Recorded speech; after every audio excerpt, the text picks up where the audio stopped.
Okay, so getting back into our coverage over the prologues for X-Men Onslaught, we do pick up with X-Men issue number 15, 16, and 17. Now, with this three-part story arc, it's really more of us just seeing Nate Gray fighting against Holocaust. Now, for me personally, this prologue is better than the last one we did when it came to our first video. Now, we covered Uncanny X-Men issue number 333 and also Excalibur issue number 99. Now, for me, the Uncanny X-Men issue was really great for a prologue. For Excalibur, it was pointless because for Onslaught, he only appears for like, what, 2 or 3 panels on one page, and that was really it. But for this storyline, for X-Men issue number 15, 16, and 17, he does play a major role in this storyline.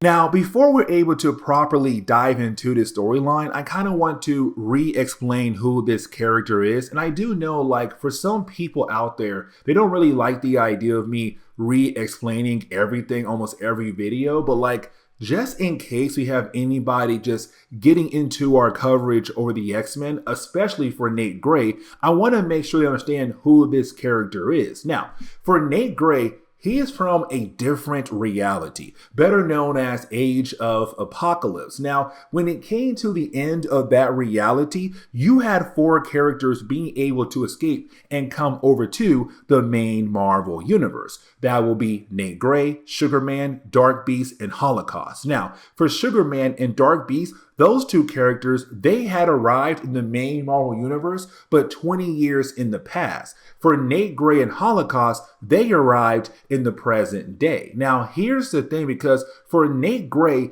unfortunately for him, he's having a hard time understanding, like, everyone around him is not trying to kill him. That for some people out there, they really do care for him and actually want to help him. And this kind of leads us into the opening pages of this storyline. Now, here's the thing, because the opening pages of the storyline, we're picking up with Nate Gray having this dream where he believes that he's now back in his old reality, the Age of Apocalypse reality. And matter of fact, he's now being confronted by Forge. But here's the thing. Forge died in the old reality. He died in the arms of Nate Gray. And so for Nate, he's kind of like, oh my God, Forge, you're alive again. This is great. Like, Forge, you don't understand. I was in this weird reality. Everything was strange. But thankfully, I'm now back home with you. But you have Forge say, dude, you're wrong. Like, matter of fact, you're crazy. This is a dream. You have to realize that your dreams can run wild like no one else. You have to realize what's real and what's fake. And so for Nate Gray, it's him kind of realizing like, oh, okay, this is a dream. I am completely off.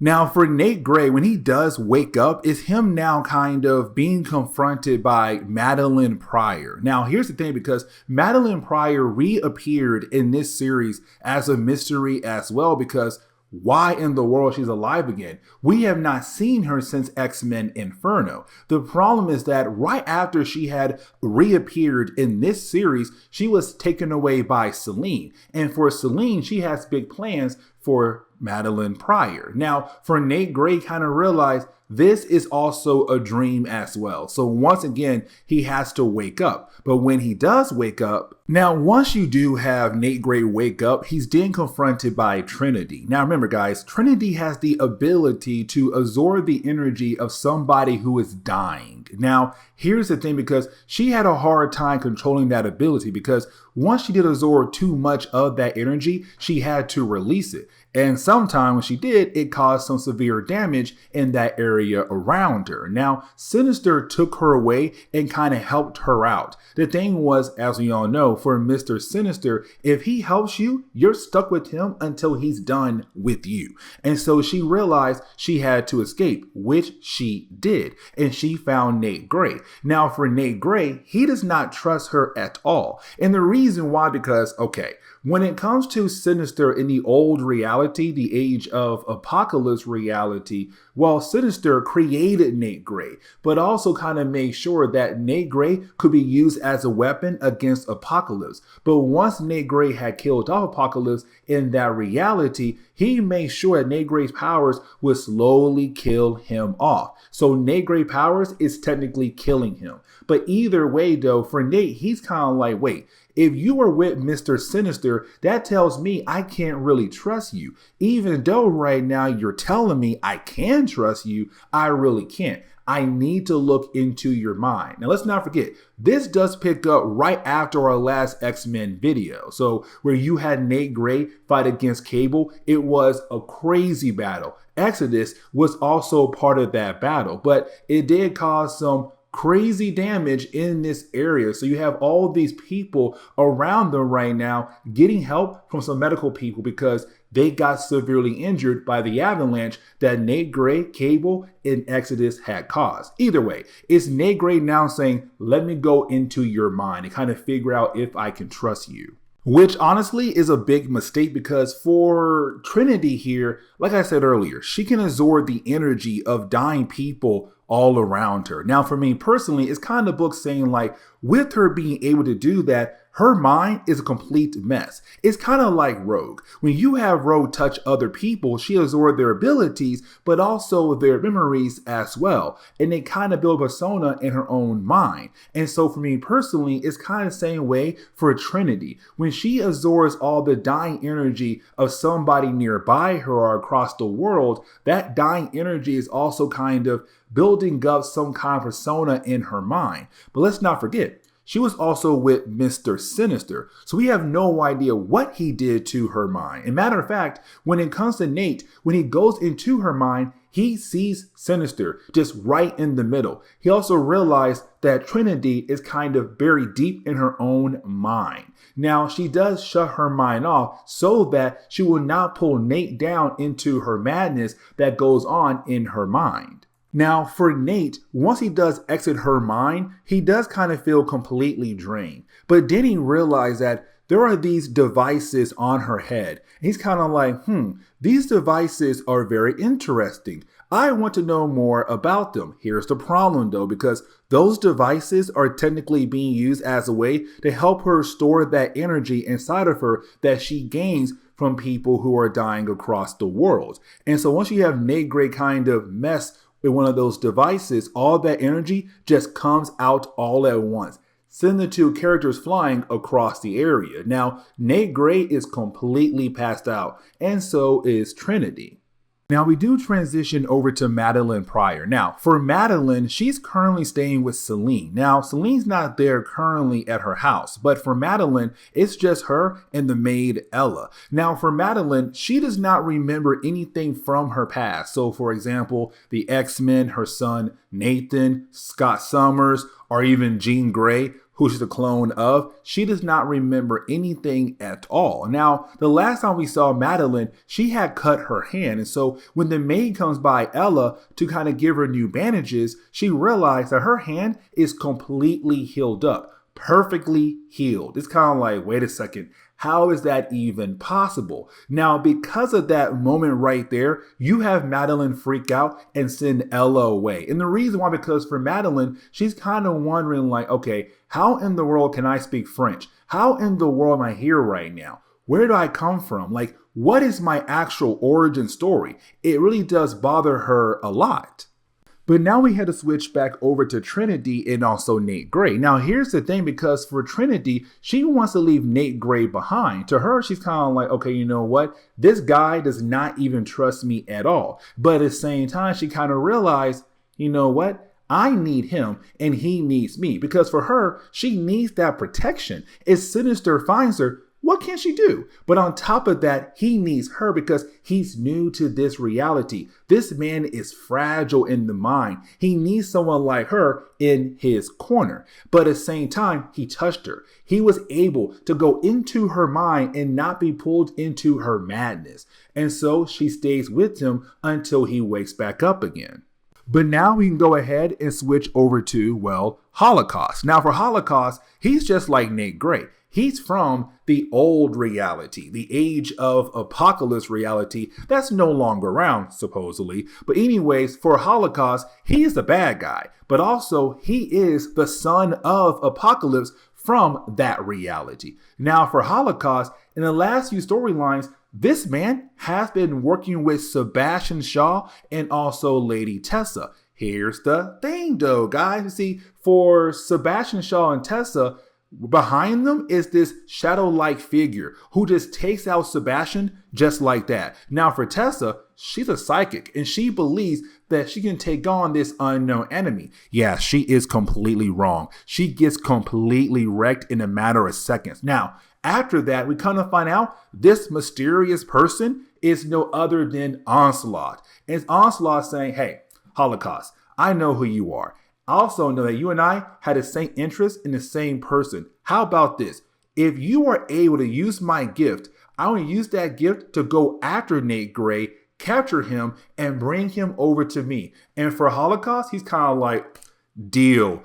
I want Nate Gray. I need to get revenge against him. Now we are able to switch over to Nate and also to Trinity. Now a week has passed by. These two characters, they're now in Greece. Now for Nate, this is great because the only things he heard about Europe was Europe in his reality, where it was the last piece of land of hope for the human race. And that was really it. It was dark times across the entire world. But in this reality, Europe is amazing. It's relaxing. He's having a good time. Now, for Trinity, she also kind of helped Nate Gray understand that with her ability, she knows that he is dying. Because again, with his powers, it's slowly killing him off. But she also realized if he's able to only use small amounts of his ability, he should be able to then live a long, peaceful life.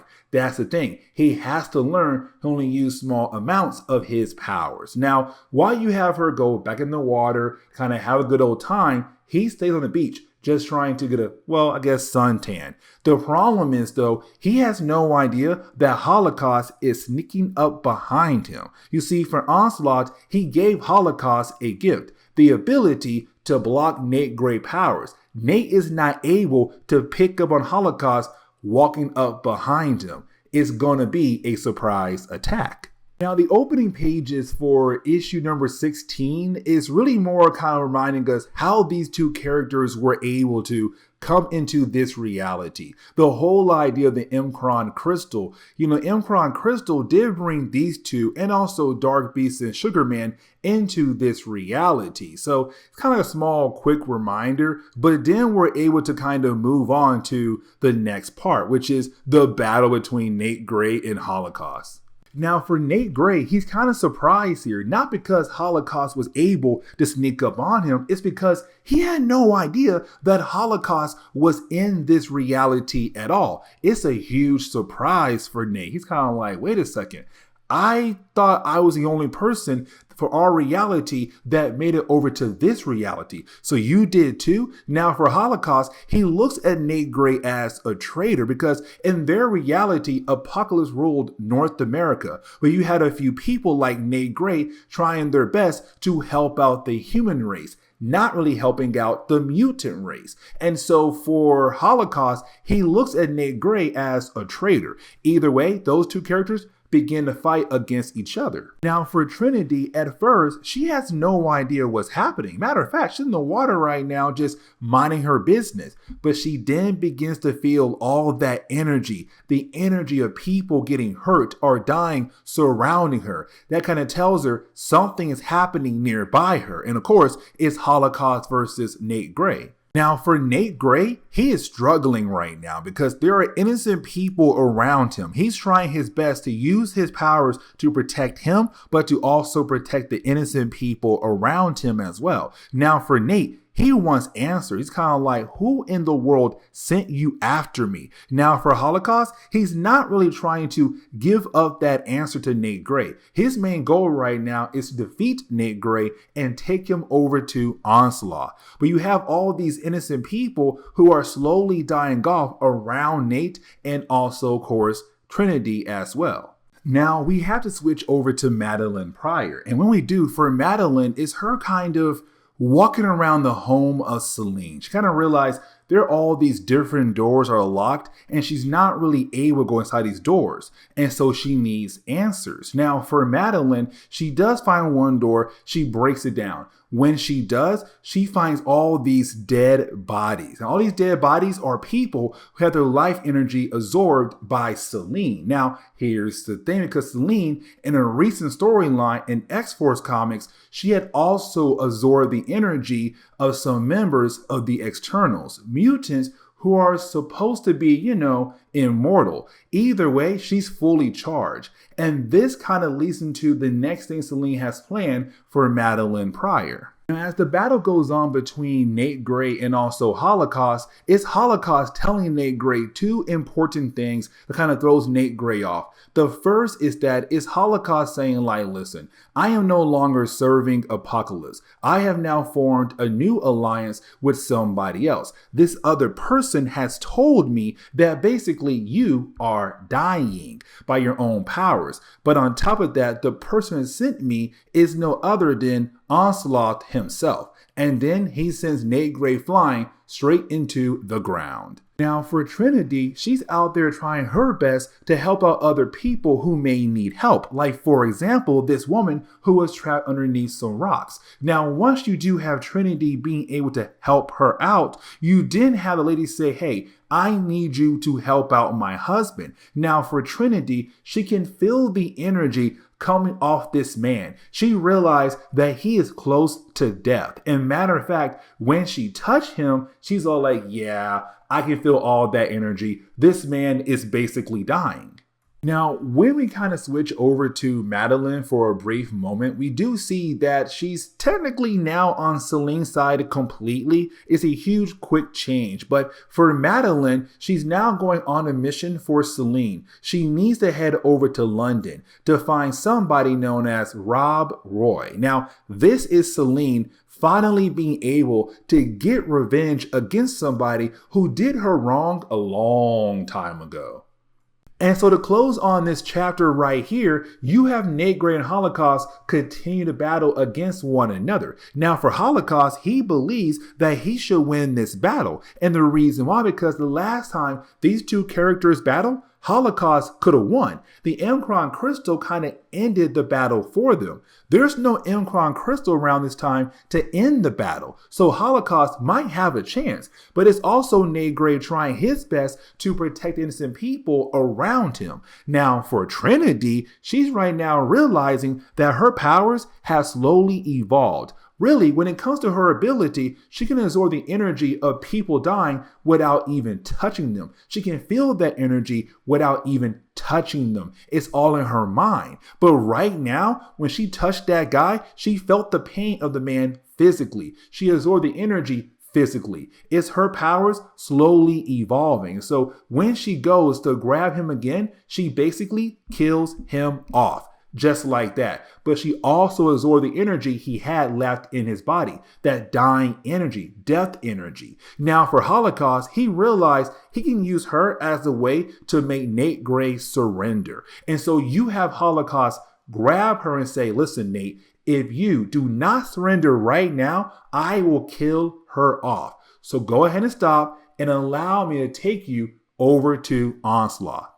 Now, technically, as we get into the next and final chapter of the storyline, it's really more of us seeing Trinity finding a way to fight back against Holocaust. Because remember, she had absorbed the energy of that guy from earlier. And so all of that energy right now is just in her body. And so while you have Holocaust waiting for Nate Gray to go ahead and surrender, he's kind of like, hey, Trinity, go ahead and use your powers now. Like, come on now. Help me out here. And you do finally have her realize, like, okay, you know what? Let me go ahead and use the power I have inside of me right now to kind of send Holocaust flying away. So just like that, he's gone for the time being. Now, with the battle being over, you now have Nate Gray go out of his way to inform Trinity who is Holocaust? Like, hey, that's Holocaust. He's from my reality. In my reality, he is actually the son of Apocalypse. Now, with all that being said, their main goal now is to help out the people who were injured because of the battle. Now,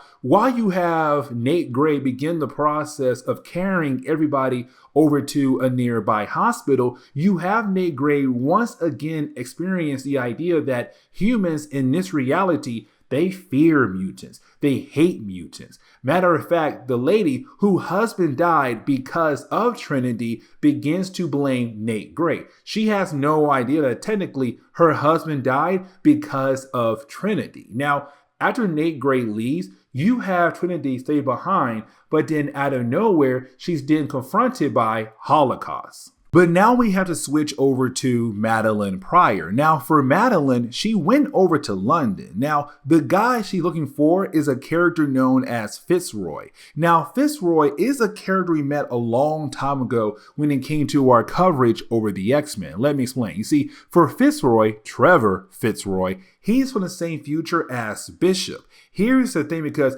when he had arrived in this time point, he joined a group called the Upstart Organization. Now, the Upstart Organization, their main goal was to hunt down other mutants as a way to receive points. He went after Selene. Now, here's the catch. Selene was one of the people who helped begin the whole entire organization, but she lost control of it. And so either way, for Fitzroy, he captured her and tried to, well, torture her. Now, she was able to escape, but now her goal is to use Madeline as a way to get revenge against Fitzroy. Now, for a brief moment, we have to jump back over to Trinity. Now, when we do, it's really more of us now seeing her, being confronted by Holocaust. Now, luckily for her, you do have Nate Gray arrive, and he does try his best to protect her. Here comes the big problem, though. You see, as we saw earlier, Holocaust was basically winning the battle. But as Nate Gray telling us now,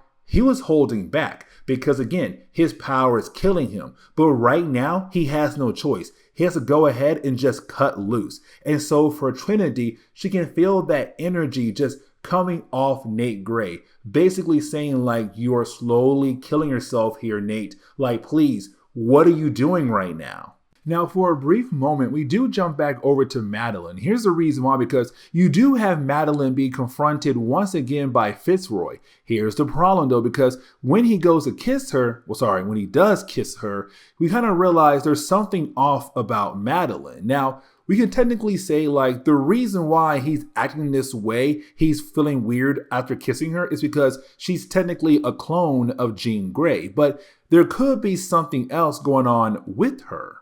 Now, this is where you technically had the story kind of go back and forth between both battles. So we're seeing at the same time Nate Gray fighting against Holocaust, but also we're seeing Madeline Pryor fight against Fitzroy. By the end of this section, you have both our heroes being able to take out both their enemies. So Holocaust defeated, Fitzroy also defeated. Now, for Madeline, once she was able to go ahead and defeat Fitzroy, you then have Selene appear. Now, for Selene, she does absorb other people's life energy to stay alive. So we're kind of left to believe that she had just killed off Fitzroy here as a way to get revenge, but to also, stay alive as well. And for Nate Gray, he was able to defeat Holocaust, and you have Holocaust leave. Now, for Trinity, she's once again concerned for Nate. She's kind of like, listen, we can't keep doing this all the time. You need help to understand how to fix your powers. Why not go to the X-Men? Now, for Nate Gray, he does not trust the X-Men at all. But she did say, okay, let's go to New York. Because in New York, there are all these different heroes. Matter of fact, maybe, just maybe, the Avengers could possibly help you. And this leads into Avengers issue number 400. With that being said, guys, please leave me a like down below and subscribe. But guys, see y'all next time. Later.